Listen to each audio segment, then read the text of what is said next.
Hey everybody, this is Mr. Wiedrick, 6th grade math Adirondack, and this video is for parents and for students.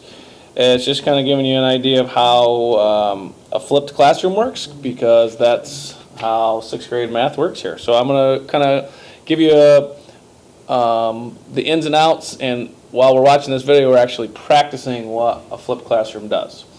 So here we go. What is a flipped classroom?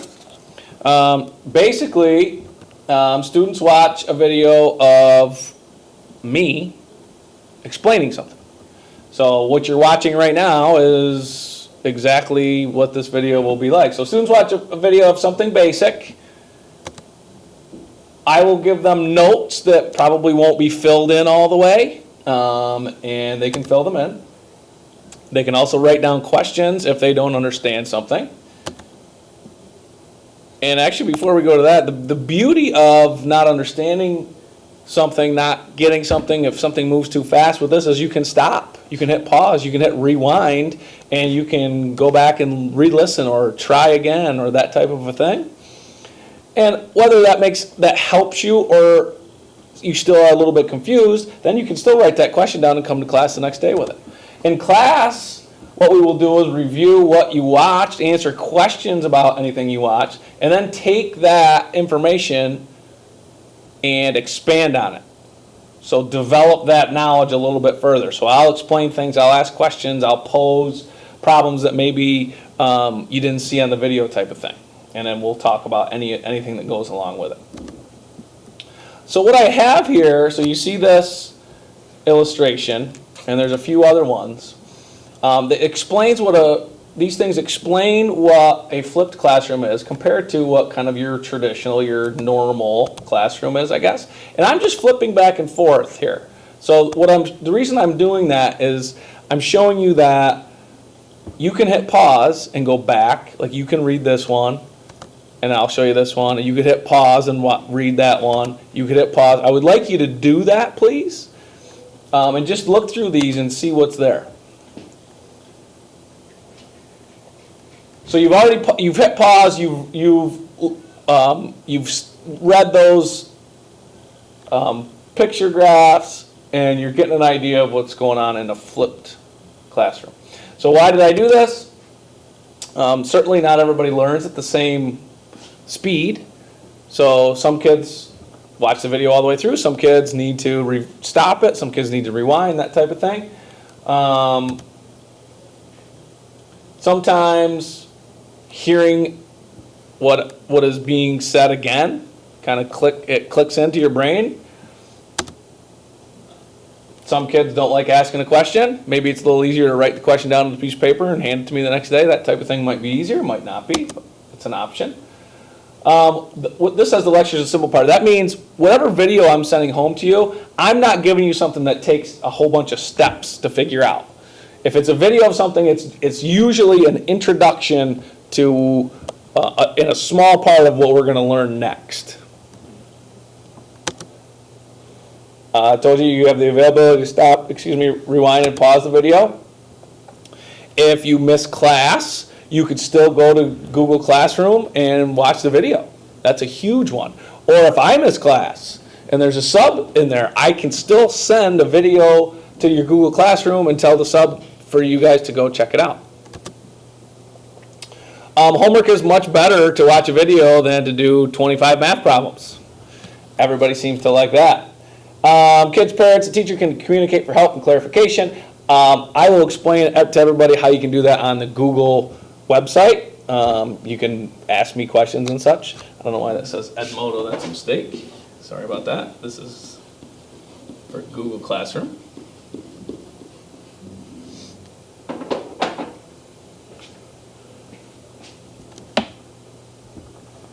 And really, for parents, this is a way to see exactly what your kid is learning also. So it kind of shows the way that they're being instructed and so on. And that's kind of what that next part is. Parents can get updated on our newest methods.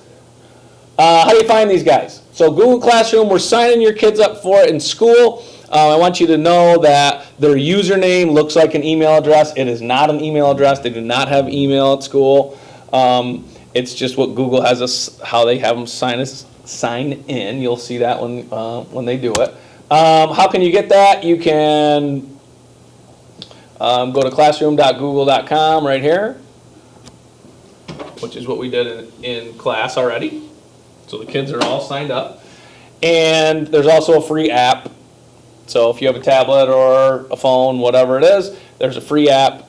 None of this costs any money. I also have a YouTube channel. If you search my last name, I put the videos on there too. Some people like that better because you're not logging in every time from home. We can't use YouTube at school, so we don't do this at school. But if that works for you, that's fine.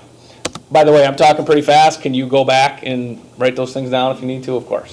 What if you don't have access at home? For example, if I assign a video on a Monday, you could stay 10th period on Monday and watch the video, ride the bus home. This video that you're watching is probably the longest one for the whole year, somewhere around 10 minutes. Most of them are 5, 6, 7 minutes, somewhere in there. So you can watch it after you eat your lunch. Kids do that. If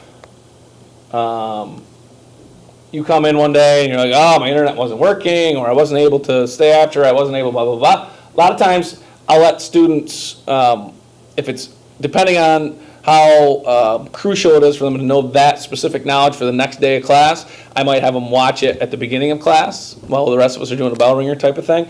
If not, a much better time would be during a study hall. Now, I know not everybody has study halls, but if you have a study hall, you can come see me. Usually I have iPads or Chromebooks, or one of the other teachers.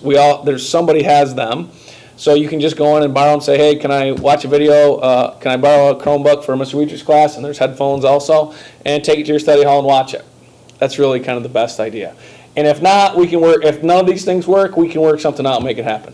Hopefully, before long, we're going to have Chromebooks here for all the kids to take home. That should ease all of our problems. Is this what we do every single day? Not every single day.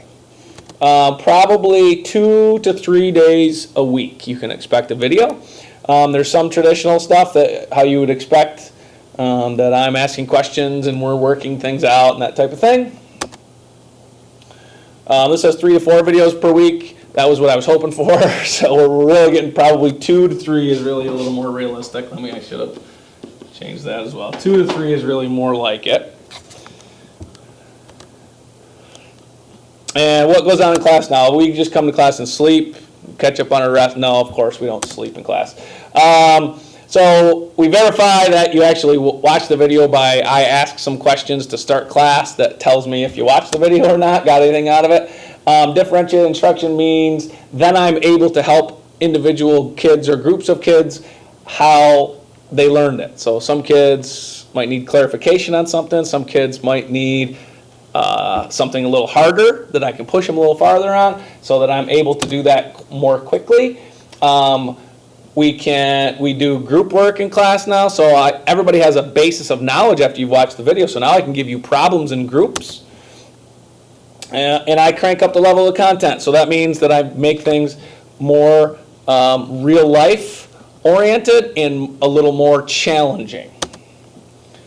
And the whole stinking point is to overcome the struggle of math. So if that's for mom and dad being able to help your students at home, or if that's for a student who things go too fast in class, or any of those types of things, the point here, the whole idea is to try to get individualized instruction to students so that they get the best outcomes.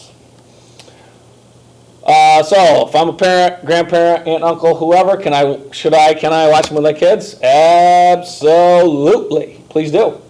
Or if that doesn't work out with your schedules or whatever, could you watch it at different times? Of course. If you just want to know what's going on, you could watch it. Like I said, it's 5, 6, 7 minutes, somewhere in that neighborhood usually.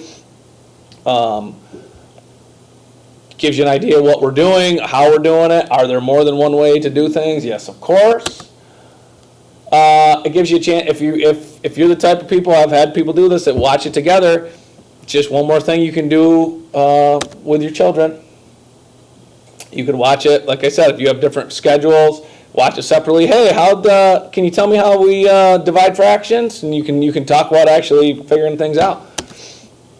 Missing classes, this is great for in case you miss class for whatever reason. Mom, dad, everybody knows what's going on. You know, the other thing with all this type of thing is I'll assign, as we get close to a test or a quiz, I'll assign, hey, go back and on Google Classroom, all these videos are available. Go back and watch these 2 or 3 videos. They'll help you study for your test. So we kind of have an archive of information that hopefully by the time a test or any of that type of thing comes around, you can go back and say, oh yeah, I remember how to solve equations, whatever it is. So I've done this for a year and a half at this point. It really seems to be well received by students and parents both. Feel free to email me if you have questions, whatever it is, and we will find a way. If you don't have access or if that's difficult, we will definitely find ways to get that taken care of in school. Thank you very much.